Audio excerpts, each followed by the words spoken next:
Bonjour, Lucia Ferretti. Bonjour. Bienvenue. Professeure au département des sciences humaines ici, à l'Université du Québec à Trois-Rivières. Un livre, Histoire de l'hôpital Sainte-Anne de Baie-Saint-Paul, dans Charlevoix, tout se berce. Texte édité, argumenté et analysé par vous-même. Ça a été écrit au départ par Margaret Porter, qui était une religieuse. Oui, c'est ça. L'hôpital de Baie-Saint-Paul, l'hôpital Oui. Sainte-Anne de Baie-Saint-Paul, c'était un hôpital psychiatrique, mais avec une vocation non pas pour les personnes qui ont des problèmes de santé mentale, mais pour des personnes qui vivent avec des incapacités intellectuelles. Alors, cet hôpital-là a commencé à exister comme hospice un peu à la fin du 19e siècle.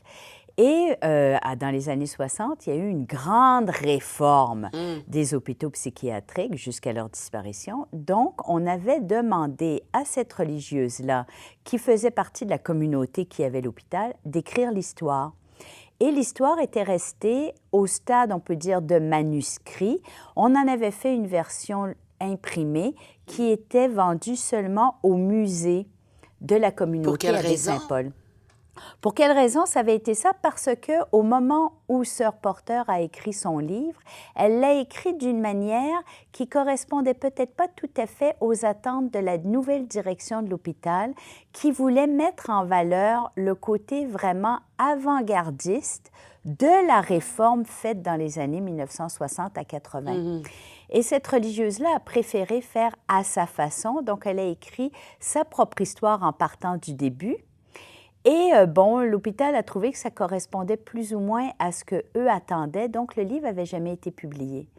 Mais moi, dans le cadre d'un projet de recherche subventionné par le CRSH sur l'histoire de la déficience intellectuelle, je suis tombée sur donc, la version imprimée et j'ai trouvé le document extrêmement riche.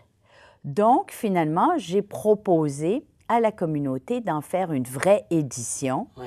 Et donc de l'augmenter avec des photos, de l'augmenter vers la fin avec mes propres recherches sur la réforme et d'ajouter une analyse. Donc, c'est pour ça qu'on peut dire que le livre, c'est vraiment le livre de Sœur Porter, mais retravaillé un peu par moi. Et c'est un projet qui s'est échelonné sur combien de temps? Ce livre-là, c'est plusieurs années sur lequel, en dehors de ce qu'elle avait déjà fait, mais vous, votre travail? Elle avait comme consacré les 5 dernières années de sa vie à l'histoire de l'hôpital. Elle est morte 2 mois après l'avoir fini, donc raison de plus que le travail n'était pas complètement terminé au point de vue de l'édition. Et moi, dans le fond, j'ai lu une première fois le manuscrit en 2010, mais après, j'ai fait autre chose. Et on peut dire que c'est surtout dans le courant de l'année passée que là, vraiment, j'ai mis un temps intensif sur la préparation de l'édition, le choix des photos, qui sont des photos très rares. Quand voit-on des photos de personnes avec des incapacités intellectuelles? Oui. Et puis, évidemment, toute l'analyse qui va autour de ça. Bien sûr, bien sûr. Vous vous intéressez, vous l'avez dit en début d'entretien, vous vous intéressez beaucoup à la question de la déficience intellectuelle au Québec, la façon dont ça a été traité, dont ça a été institutionnalisé. J'ai eu la chance de vous entendre en conférence. Qu'est-ce que vous avez trouvé là-dedans, dans ce livre-là, qui vous a étonné ou qui ressortait davantage de vos recherches? Ah, mais je trouve que, premièrement, il y a très peu de personnes qui s'intéressent à l'histoire de la déficience intellectuelle. Moi, globalement, je m'intéresse à l'histoire de la protection sociale au Québec. Oui. Alors, parfois, c'est les orphelins, parfois, c'est autre chose. Là, depuis une couple d'années, c'est la déficience intellectuelle, parce que j'avais des archives pour ça. Et puis, donc, ce livre-là humanise énormément les personnes. C'est-à-dire que ce n'est pas des numéros dans un hôpital, mais c'est vraiment Pierre, Jean, Jacques, avec leurs particularités. C'est la vie quotidienne dans un hôpital psychiatrique pour personnes avec des incapacités. Oui, c'est ça. C'est vraiment une approche simple, mais c'est une approche extrêmement documentée. Sous son style, qui est un style un peu naïf, un peu simple, il y a une réelle recherche historique inédite et qui donc peut apporter beaucoup à l'histoire du comment la société québécoise a évolué dans son rapport avec ces personnes-là et aussi pour la période des années 60 à 80. C'est dans cet hôpital-là qu'on a fait la première expérience de désinstitutionnalisation qui s'est faite en déficience beaucoup mieux qu'en santé mentale. Autrement dit, on n'a pas seulement ouvert les portes et mis le monde dehors. On a créé des structures d'accueil.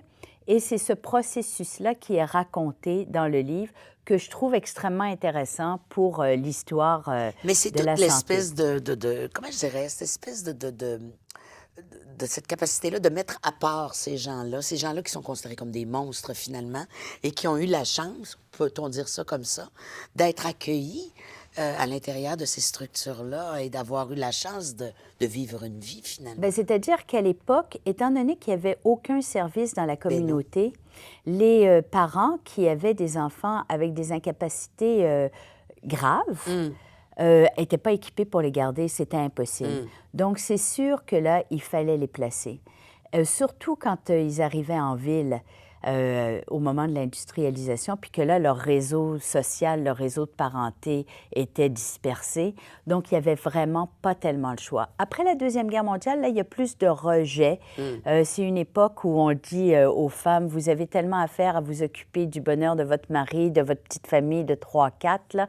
Donc, laissez pas cet enfant-là prendre toute votre énergie. Donc là, c'est déjà un peu changé. Ils sont arrivés à l'hôpital. C'était triste, la vie à l'hôpital. Oui, Il n'y avait absolument. pas d'argent. Le gouvernement ne donnait pas d'argent.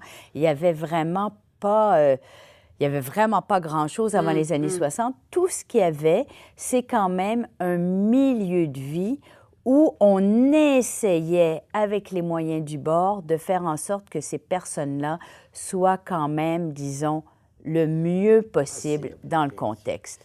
Ça, c'est ce qu'on peut dire. De là à dire que c'était une bonne chose, l'institutionnalisation, non, parce c'est pas que, nécessairement, ouais, c'est disons... Mais par contre, Oui. quand on voit aujourd'hui à quel point les services sont coupés, à quel point la tâche des familles est en train de redevenir extrêmement difficile, bien, on se rend compte que l'époque providentialiste, ça a été un moment rare dans notre histoire, un moment de justice sociale, de reconnaissance des droits pour lesquels il faudrait continuer à lutter. Alors, écoutez, pour avoir un aperçu de tout ça, à travers ce très beau livre, très bien illustré, avec de bons commentaires et analyses de votre part, Histoire de l'hôpital Sainte-Anne de Baie-Saint-Paul dans Charlevoix, Tout se berce de Margaret Porter et de Lucia Ferretti. Si vous me permettez un petit mot en terminant, je dirais qu'à l'UQTR, on est l'université au Québec où, dans beaucoup de départements, il se fait une recherche pour les personnes avec des incapacités intellectuelles. C'est remarquable. On a une association avec le CRDI-TED de la Mauricie et du Centre du Québec, qui existe encore pour l'instant, la réforme ne fera disparaître. Alors, dans le fond, c'est une manière aussi, par des travaux d'histoire, de contribuer à cet engagement qui distingue vraiment l'université. Merci beaucoup, Lucia Ferretti. Bonne Merci à continuation. vous. Merci à vous.